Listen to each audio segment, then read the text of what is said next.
Now, as you might can already tell, I've never met a fig variety I didn't like, but this next one here I'm about to show you, I really do like. What's up, Lazy Dog fam? Hope everybody out there is having a wonderful day. I feel like I am way behind in all my gardening chores. This rain has really messed me up. Haven't really been able to do anything in the garden for about a week and a half, 2 weeks, except a little bit of cleanup here and there. So I'm way behind. We're going to try to start chipping away at that today. This plot behind me here, I've got it cleaned up for the most part. Going to be planting some okree in there, checking on our okree trials on the back side of that plot. And then I want to take you for a little tour around the fig orchard. A lot of you have been asking about our fig trees and our fruits and all that, so I'll show you some of the fruits that are producing right now. But before we get into our work we've got to do in the garden today, one thing I want to mention, it is unseasonably cool here in South Georgia, and it's supposed to be this way for at least the next week and a half. Right now it's like 81, 82 degrees out here. It's 6 o'clock in the afternoon. It should be in the 90s. It's been really nice. I've been enjoying it a lot. I know some parts of the country are unseasonably hot right now, and the other day I was on Facebook and I saw some image. You know how sometimes the Weather Channel or weather outlets will put out these kind of long-term prognostications, I guess you could call them, kind of forecasts of what the weather is going to be for a particular season.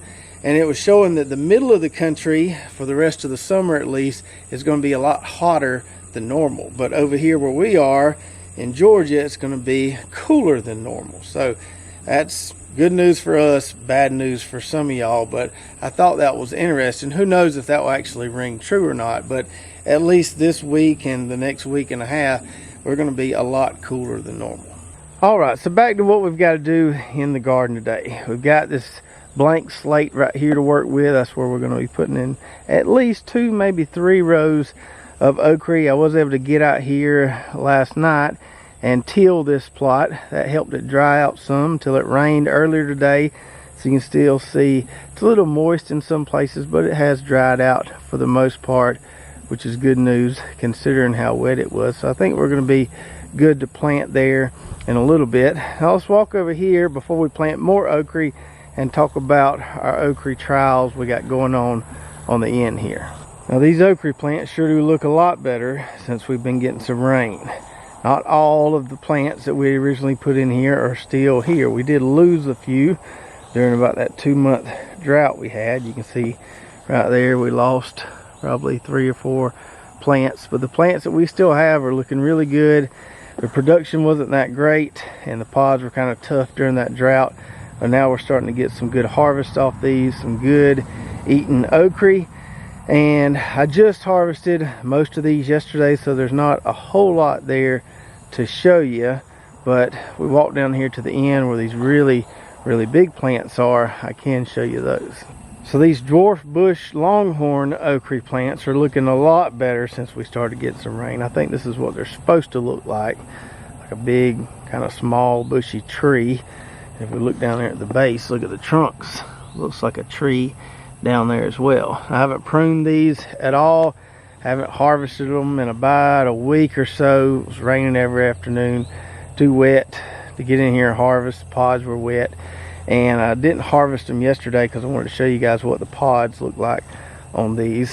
So you can see in there, pods get pretty long there. Now those are probably too tough to eat, but these pods will get pretty long and stay tender at those longer lengths. It's a little bit more of a booger to harvest, reaching in there and looking for the pods as opposed to these pruned okree plants. But I am liking the fact that the pods stay tender at longer lengths. So, you know, it's a pretty decent little variety here if you like bushy okree plants. Now, in addition to the dwarf bush longhorn okree, the other 2 varieties from this trial that I'm really liking so far, one would be the Stewart Z-Best and the other one would be the Gold Coast. Now I don't have any of those to show you because I picked them all yesterday. They're all inside, but as we get more pods from those, I'll show you a little bit more what they look like. But those would be my 3 favorites from this trial so far.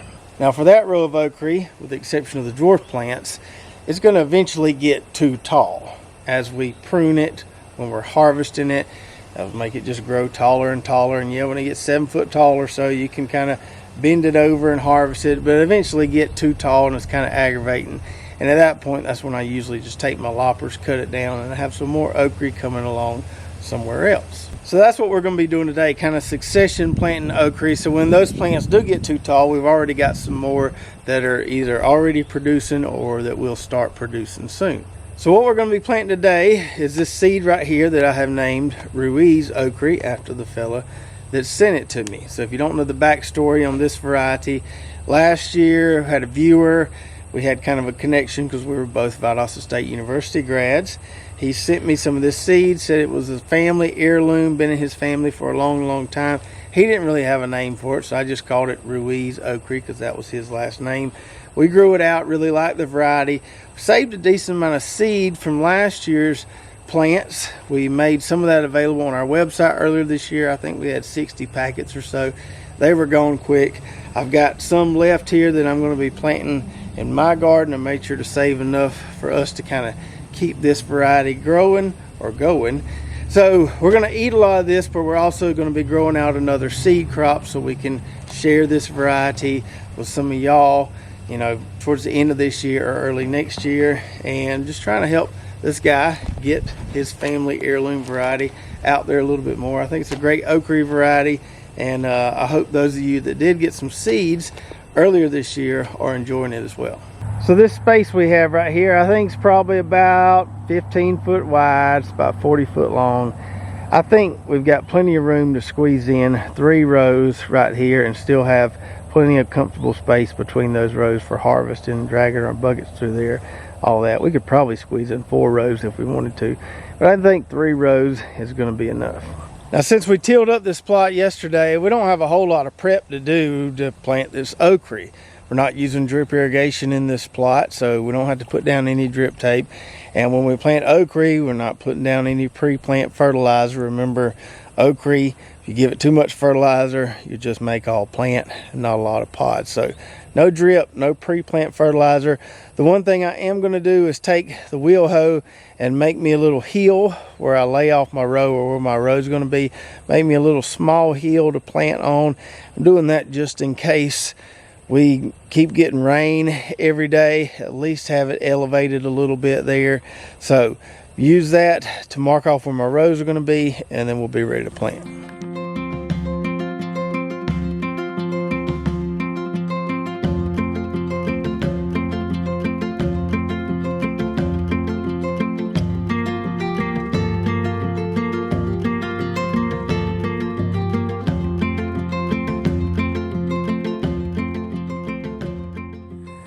All right, so we got everything laid off there. I use the wheel hoe basically just to mark off a straight line. I can walk a straight line with it. I can't drag a straight line with a little garden hoe. So we use the wheel hoe to kind of give us a straight row, somewhat of a straight row.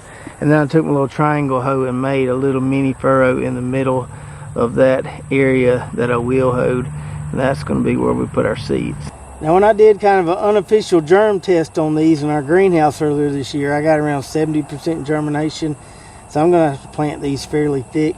I eventually want a 1 foot plant spacing along the row, but I'm going to probably put a seed every 6 inches or so to make sure we get that and we won't have to come back here and replant anything. All right. So 3 rows of okra in the ground. And I don't think I'm going to water this in. I don't think there's enough soil moisture there to get it to germinate. But I'm just going to wait and see what happens later tonight and into tomorrow. If we don't get any rain by then, I may give a little splash tomorrow afternoon. All right, so now as promised, let's take a little stroll around the fig orchard. I'll show you the varieties that are producing for us currently. Not all the varieties are producing right now. Some of them won't start producing until maybe another couple weeks. Some of them have already kind of done their thing, like the big brown turkey tree by our house. It's done. It's already made all the figs it's going to make this year. So that's the case with a couple of these trees in the, orchard on the back part of the property as well. So I'll walk you around and show you the ones that are producing right now so you can see what those fruits look like. We'll kind of talk about the different flavor profiles and all that good stuff. So we'll start with these 2 trees right here, which is a variety called White Marcel's. Now these haven't made a whole lot of figs in the last 2 years, but they made a bunch this year. I've already eaten a bunch off these. I don't see that many more coming along, so they may be kind of done with their harvest window. I think there is one, there it is, right here on this tree. Looks like we've got one lone fig left. So let's take a look at that one. So this fig here has a green outside and kind of a white to yellow interior. This is a honey flavored fig, and this one is really delicious. Moving along with this pretty tree right here, we haven't got to enjoy any of these figs yet. This is kind of a late producing variety. This is Janae. We had these trees on our website this past spring. They sold out pretty quick, but these make some really big figs. They'll get probably triple the size of those little ones right there before they're ready. So we're just patiently waiting on those. And that's kind of the same story with these Olympian figs here. These will get much bigger than that. Takes them a little while to get there, so we're just patiently waiting, but when they do get there, it looks like we're going to have plenty to enjoy. Now this tree here, it's been a little bit of a battle getting it up and going. I think I planted this tree 3 years ago. It should be much bigger than this by now. It was just a pitiful tree that I bought, but we finally got it up and going. Finally getting some figs on there. So this is black madeira. I've heard a lot of great things about this variety. I'm glad to finally have one plant that seems to be doing okay. Still probably a couple more years before we can really cut on this tree. I'm just happy to see some green growth on it. And you may notice as we're doing this tour, Stella's following me around. She knows I'm liable to drop a fig on the ground every now and then, and she'll gobble it up. More towards the front of the orchard here, one of my favorite trees. I only have one big tree of this variety currently. Got some small ones coming along. So this one right here is called Salem Dark. Evidently there's a white Salem too. I need to add that to my label there. This is Salem Dark. And so this one has some kind of dark skinned figs like you see right there. It's pretty loaded up. Me and Tata have been working on these pretty hard. This has been a really good producer for us this year. And so this is a berry fig, which you can tell by the dark outside and then the bright red inside. And I promise you it does taste as good as it looks. And then right beside that one, we've got our LSU tiger tree, and got a little immature figs on this one. Starting to get a couple right there. They're getting really close. I don't think that one is quite there. Let's see. That one right there might be worth trying. Now I wouldn't call this peak ripeness for an LSU tiger fig, but if I'm hungry, I'll eat them like this all day long. Now, as you might can already tell, I've never met a fig variety I didn't like, but this next one here I'm about to show you, I really do like. So this one here is canadria. We've been eating a lot of figs off this one so far. It still look like we got a lot of figs to go. Now these here get really big. Look at that one there. They get bigger than a golf ball, so you got a lot of tasty goodness in one fig there. And this one could stand to get a little bit darker on the inside. This is a berry flavored fig. But the thing with these real big figs, if you leave them on there too long and get a lot of rain, they can burst on you. So that's what we're snacking on in this bigger orchard, at least right now. This week we could have some more varieties coming in the next week or so. But that's what we're eating over here right now. Now let's head on over to the other side of the property. We've got a few more trees that are making right now. So this LSU gold tree has been here, I don't know, 3 or 4 years now. We've been eating a lot of figs off this one so far. It's an early producer for us. Looks like we'll get a few more, but the production on this one is dwindling down a little bit. When we had all that rain, we did have some of those to the top there kind of split on us, just had too much moisture at one time. Still got a few on there. That one there looks pretty prime to try. So this right here is a honey fig, and if you take a closer look there, it looks like it's just got honey oozing all inside of it. A lot of good flavor here. Stella, what you eating? Figs? Yep, I caught you, didn't I? Stella likes to come out here and get the ones that fall to the ground and tear them up. Now if you made me only grow one fig variety, if I could only have one variety out of these 20 or so that I have on our place, this would be the one right here. This is black malta. This is my best tasting fig in my opinion, although they're all good. If I had to put one at the top of the list, it would be this one right here. So this is a berry flavored fig, and just like I said with some of those others, I promise you it does taste just as good as it looks. Now my only issue with black malta is that it is tough to propagate, or harder to propagate than some of these other varieties. Some of these varieties I can easily get 100% take on cuttings without even trying. Black malta, try really hard, and I'm still only around 40% or so. So gonna have to work and try to get a little better take rate on those. Hopefully we'll have some trees for those in the spring. We had a few this past year and they went really fast. Hopefully we'll have more of those this year, because I know a lot of people want to try that one. So thanks for joining me for the okree planting, and I hope you enjoyed the little fig tour, at least for the varieties that are producing now. And as some of those other varieties start coming in, we'll be glad to show you guys the fruits on those as they start maturing, especially with the Olympian and the Janae, because those are really impressive how big a fig they make. And just as a teaser for an upcoming video soon, I won't tell you when, soon I'm going to be traveling to Thibodaux, Louisiana to see old Cajun B, who has a very impressive fig orchard and variety selection from what I hear. I'm going to take my camera down there. Hopefully we can get at least one video, maybe a couple videos showing all his awesome varieties. And I hear they got a pretty cool vegetable garden as well.